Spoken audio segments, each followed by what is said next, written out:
to Off the Path. My name is Scott. I'm here with my good friend Chase. How are you tonight, Chase? Good. We originally had an episode planned out for the Bell Witch. Yep. Yeah, that That didn't go well. did not plan out well. We were gonna I live near it. And I was going to have... The Bell Witch Cave. Yeah, I live near the Bell Witch Cave. And I was going to go to it last night on Halloween. And we showed up because we were like, oh, we want to wait for it to be dark. And we had other things going on too. But we showed up like 10 minutes after 8, and the cave was closed. Yeah, Or it wasn't closed. The last tour had already left. And I'm like, you're open till 9, though. That it stuns me though. You think you would be the one night of the year you should be open to midnight or later. They were open till like midnight, like on Sunday or something, though. That's strange. On some other day, I'm like, why? It's the one day of the year you would be open till midnight. Yeah, that's very. It is strange. That's bad planning, is what that is. That'll be next year's Halloween special, everyone. Yeah, because as of right now, the Bell Witch Cave is closed until May. Yeah, for some odd reason. I can understand if, I would say let it open until the weather gets bad. What's the weather like in Tennessee right now? It started raining last night, but it's getting colder. That's basically all it is. Yeah, no snow. Nothing. No nothing snow like that. yet. I imagine it's a lot like it is. I'm in Pennsylvania, and I imagine it's a lot like it is there. So, we're legit a state away from each other. Yeah, and yet we've never met. Exactly. face to face. First off, I want to thank everybody for the amazing amount of comments left on my How to Jump Dimensions video. Thank you so much. That has seemed to really take off. And please, if you have any dimensional jumping stories, we would love to interview you. We would absolutely love to interview you. If you'd like to get in touch with us about your own dimensional jumping stories or really anything of the paranormal, you can reach us at strangepathway6@yahoo.com. Send us a message. We would love to talk to you. So instead of the Bell Witch, we have a neat little story for you. I love things that aren't widely known. You have like the various superstars of the paranormal world. Like you have the Amityville Horror. Yeah. You have the Loch Ness Monster. You have Bigfoot, Chupacabra. Things that have even got, like, I would say they're in the public unconscious at this point. That it's just so well known. Even if somebody has no interest at all in the paranormal, they're going to know what Bigfoot is. Then you have like your B list of celebrities, which I think is like the Jersey Devil, the Ohio Grassman, and then below that tier you have things that hardly anybody has heard of, and that to me is where the real fascinating stuff lies. So today, Chase and I are going to talk about the creature in the Black Ravine. Let me read you this article. This comes from theparanormalpastor.blogspot.com. Deep in the West African savanna of Burkina Faso, near the small mud brick and sheet metal village of Koro, there is a mystery. The place is called Dafara. It is an anomaly in the flat landscape that stretches for miles in all directions. It is as if the earth collapsed here, like God punched a hole in the ground and the darkness came flooding in. The local missionaries call it the Rocks, because the 100-meter diameter hole in the earth is edged by sharp shale cliffs. There is a single trail that leads through the dense foliage to the bottom of the ravine that gently angles down into a scene that is both otherworldly and frightening. The first thing you notice is the stench. It is a dank, putrid odor of blood, bile, rotting gore that permeates the entire valley, the odor of death. The second thing you notice is the blood. At first glance, it looks as if the entire floor of the ravine is covered in dark, thick blood. Every rock has been used to carve the animals brought down the path for sacrifice, and is not only covered in the thick ink of life, but indistinguishable pieces of flesh and bone that lay scattered about as evidence of the hecatomb butchery that befalls the victims of the sacred god.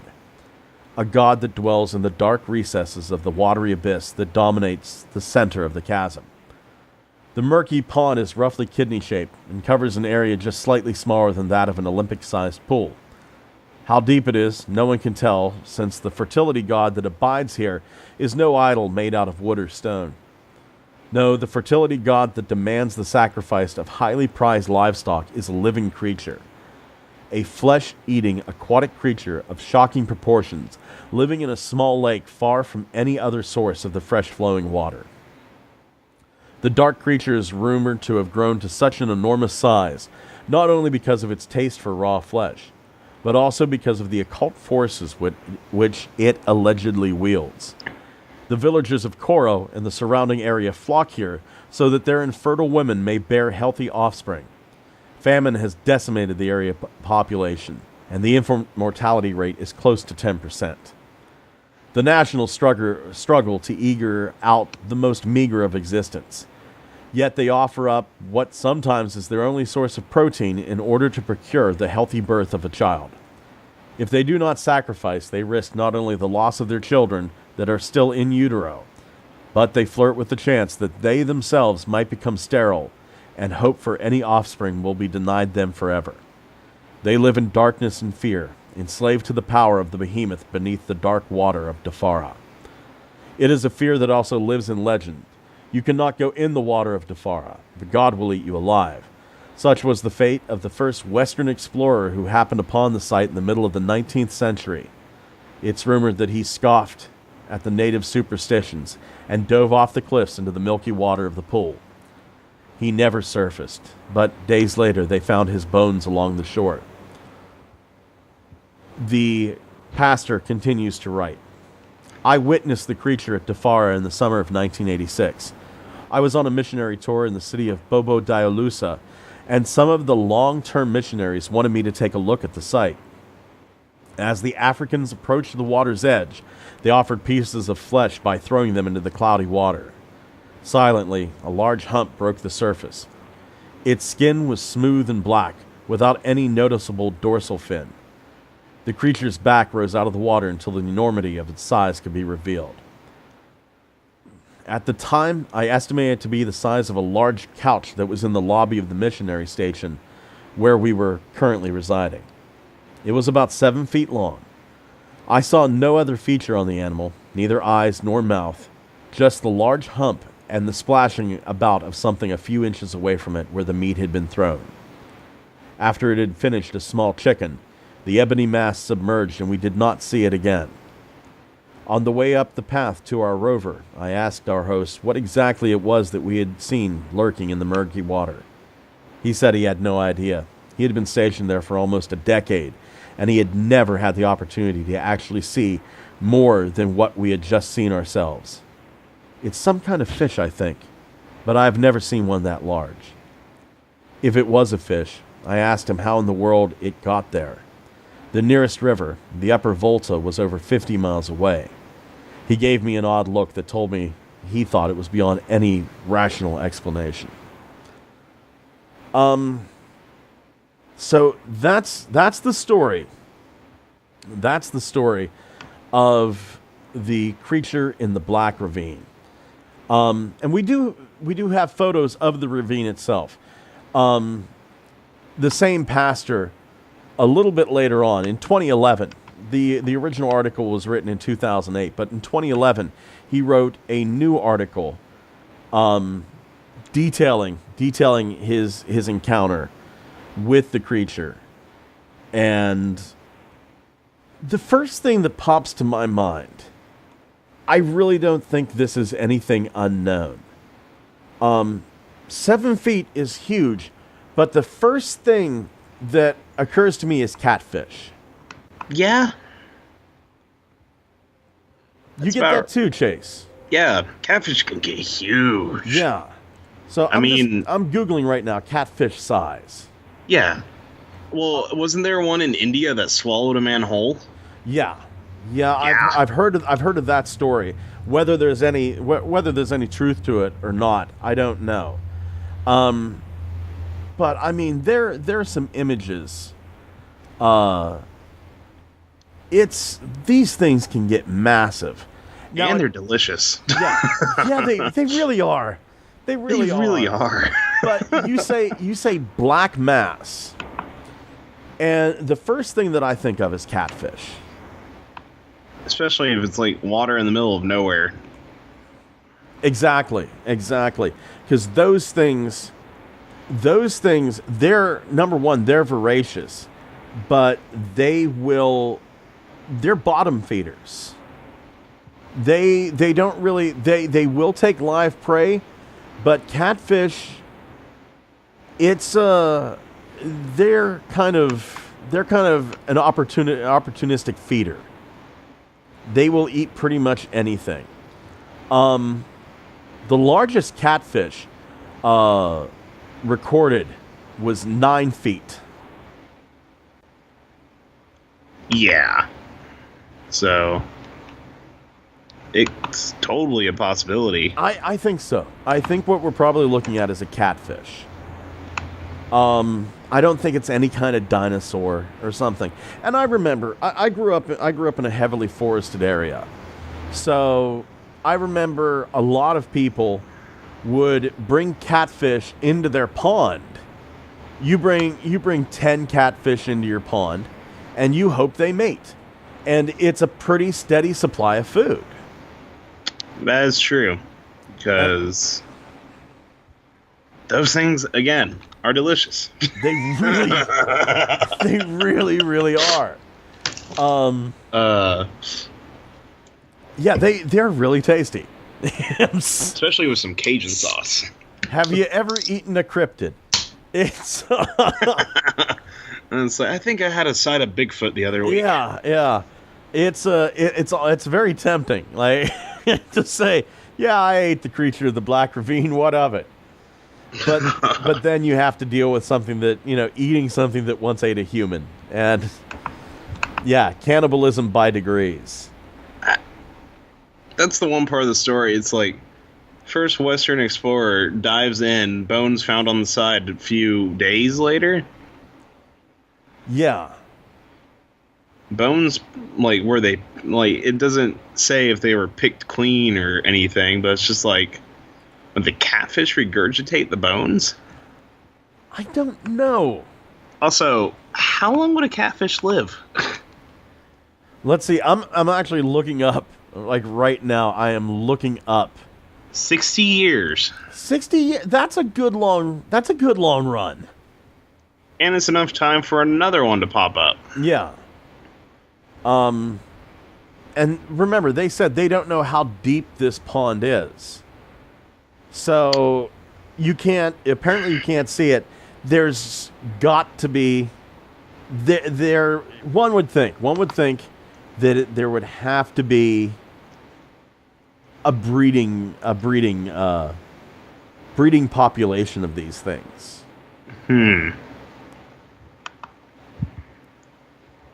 Let's see here. Wells catfish. Catfish have the greatest range of size within a single order of bony fish. Mekong giant catfish was the 9 feet one. Yeah. Are there any in Africa? I mean, surely there is. Let's see here. There is a ton of them. I used to have a pet catfish. Really? It was one of those jawless catfish things. Let's see here. They clean the algae out of the tank, but they are a type of catfish. African catfish. Oh, see? There is some in Africa. And you know what the first thing I notice is? Mm-hmm. So, right now I'm looking at something called Clarius gariepinus. The African catfish. No dorsal fin. Ah. And remember how he said that it was a hump. Exactly. It does have it does have like this thing that runs down its back. But there is no dorsal fin. And I'm gonna put a picture of the African catfish. I love the Wikipedia page. It's like, here are some catfish dishes. Oh, we know what you want. It's tasty. So Apparently. yeah, that's. And I don't know, like a lot of times there's like a maximum size, but every time there's always huge. There's giantism in almost every species out there.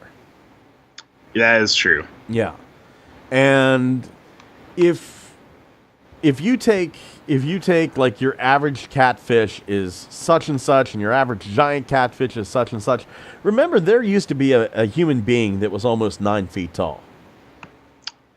Yeah, and also, well, the dude that plays Chewbacca is like 7 feet tall, Peter Mayhew. Yeah. So he's is 7'1". David Prowse is 7 foot, isn't he? I believe so. Yeah, the guy that played Darth Vader in the original. So there are outliers to everything. There are the ridiculously short. There's the ridiculously tall. There are outliers in everything. So, and just because like the largest on record is 9 feet, that doesn't mean that there can't be more out there. And just the voraciousness of it. It really screams catfish to me. Especially the African catfish, because it says it's called the air-breathing catfishes. Huh. So, Let's see. So, the two photos that you've seen in this, I've got the picture of the African catfish up there, but the other photos you're seeing is the very green photo is the chasm itself, and then there's a black and white photo of the pond, and then a color photo. It was a quick picture that the pastor took, tried to take as they butchered an animal for sacrifice. Yeah, for the creature. And if there's one thing I know about humans, they'll fucking worship anything that's out of the ordinary. Yeah. Take a look at the cargo cults. Cargo cults? You don't know about cargo cults? I'm not familiar with that. So, when the Americans were trying to take the Pacific Islands in World War II, they would go to the islands and make friends with the natives, which were pretty close to Stone Age people at the time. And they brought chocolate, they brought cigarettes, and then the war was over and they left. So the people there saw them as gods. They made churches that looked like planes. And to this day, the year 2017, there are bamboo planes, and the people walk around in clothing that looks like the American military. What? Yeah. Hoping. Yeah, if you just Google the image, do a Google image search for cargo cult, you'll see like all these images of like reed planes and holy crap! I'm looking at them. Yeah, that's crazy. And I mean, you're looking at it, and it's like you can almost tell the make of plane. It's pretty accurate, and they march around with sticks that they pretend are guns, and they have like goggles that they make out of bamboo and reeds that look like the goggles that the airmen wore. It's pretty intense. They even make fake radar dishes. Oh my god, this is insane. I never knew about that. Yeah, that's a cargo cult. So the one thing I know is that human beings will worship anything out of the ordinary. And I wish that more people knew about the creature of the Black Ravine, because I feel this is one that would be pretty easy to solve. Yeah. I don't want the creature harmed.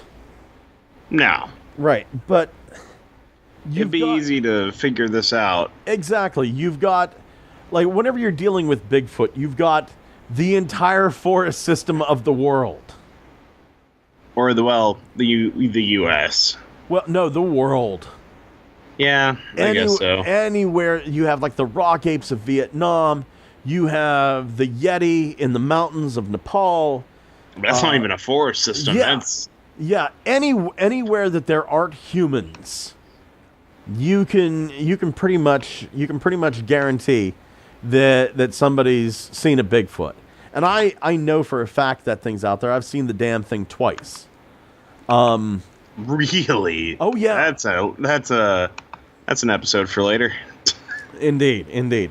I've seen Bigfoot twice. I have seen something that fits the description of Bigfoot twice. Let me put it that way. Because I guarantee, here's another little complaint I have, and then I'll get back to my original thought. We will never find a Bigfoot. We will never, ever find a Bigfoot because science will not allow it. If a scientist does capture a Bigfoot and it becomes knowledge, it's no longer Bigfoot. They will name it the Great North American Forest Ape. Yep. Or something. They will not give it the name Bigfoot or Sasquatch. If it happens to be some branch of humanity, then they'll become known as the such and such people. And I mean, that's completely possible, that what we're dealing with is a branch of humanity that we don't know of. If I don't know if anybody here has ever heard of Ichi, from Oroville, California. No. They're actually a fantastic movie written about him. Ichi was the last known member of a Native American Yahi tribe in the state of California. And they, like, it was a thing where the Yahi people, they were destroyed in the 19th century. And this was kind of like, at the time, he was, I think this was 1911. Yeah, 1911. He walked out of the foothills of Northern California, and it was kind of like, hey, here's a caveman. Oh, I know what you're talking about. Yeah, the movie based on him, it's got John Voight in it, and I cannot remember the other actor's name. Oh, geez. But I think it's called The Last of His Tribe. Yeah, Graham Greene. Graham Greene is the name of that actor from Dances with Wolves. Yes, The Last of His Tribe. Fantastic thing. But like I said, with Bigfoot, you have every wild area in the world to search for. With things like the Ningen of Antarctica, you've got the entire Antarctic Ocean, like the waters off Antarctica, to deal with if there is such a thing as a Ningen. With the Loch Ness Monster, you have this massive lake to search. With this creature, I think they've searched the lake several times. But with the creature of the Black Ravine, you have an area the size of an Olympic swimming pool. That's not a lot to search. No. I don't care how deep it is. It's not a lot to search. One could argue you could do it with a fishing hook. A fishing hook, a big fishing hook, and a chicken. And you could solve this case. But I don't Pretty know. much. Yeah, I don't know. But then how- again, you have the natives to deal with. I was just getting ready to say I don't know how They'll react. the natives would react to this. We're gonna catch your god and eat him with hush puppies. I don't think the natives. I'm pretty sure that'll be a negative reaction. Yeah. But here's the thing. This was also 1986 that this happened. Now we're talking 2011, and progress happens almost everywhere in the world. Africa is not North Sentinel Island. Africa is not the Amazon. So I would really be curious as to how these people would react to all of this. I would compare Africa more to the Amazon, at least the jungle portions. Yeah, but I need to look up Burkina Faso. Let's see, Burkina Faso, and see what kind of people we're dealing with here. Actually means I was dark blue. I have said it before, but it's like Africa is a continent of chaos. Yes, no doubt It really about it. is. It's a continent of chaos. Yeah. Burkina. Whoa, CIA.gov. I don't think I should go to that one. I'll go to the Wikipedia page. No, you shouldn't go to that one. Yeah. That puts me on a list. Hi, Interface Steve. Hey. Long story. Let's see. Formerly called the Republic of Upper Volta, the country was renamed Burkina Faso on August 4th, 1984 by then President Thomas Sankara. So, let's see here. Early history, Upper Volta. Yeah, it looks exactly what you said. It looks like a country in chaos. Let's see. It spent 0.2% of its gross domestic product on research and development, one of the lowest ratios in West Africa. There are 48 researchers per 1 million inhabitants. Oh boy. Yeah. Let's see here. Ethnically integrated secular state. Most of Burkina Faso's people are concentrated in the south and the center of the country, with their density sometimes exceeds 48 person per square kilometer. Hundreds of thousands of Burkinabe migrate regularly to the Ivory Coast and Ghana, mainly for seasonal or agricultural work. The total fertility rate is 5.93 children born per woman, the sixth highest in the world. So yeah, it's a place in turmoil, no doubt. Burkina Faso. I'm not going. I'll tell you in 2027. Are you going? There's a lot of things I can't talk about. Well, geez. So, this brings an end to Off the Path, episode 4. 3? 3. The last episode was the picture. That's right. So this brings an end to episode 3 of Off the Path. If you have any theories on the creature of the Black Ravine, be sure to put them in the comments below. Also, if you have something that's unusual, please comment about it. If you'd like to get in touch with us, if you'd like to be interviewed by us and you have an amazing story, hit us up at strangepathway6@yahoo.com. We would love to talk to you. If you wish for anonymity, we can guarantee you anonymity as well. And as always, thank you so much for listening. Subscribe, click like. If you have something you would like us to talk about, don't be afraid to get in touch with us. Once again, strangepathway6@yahoo.com. Thank you for listening. Chase, have a good night. Good night.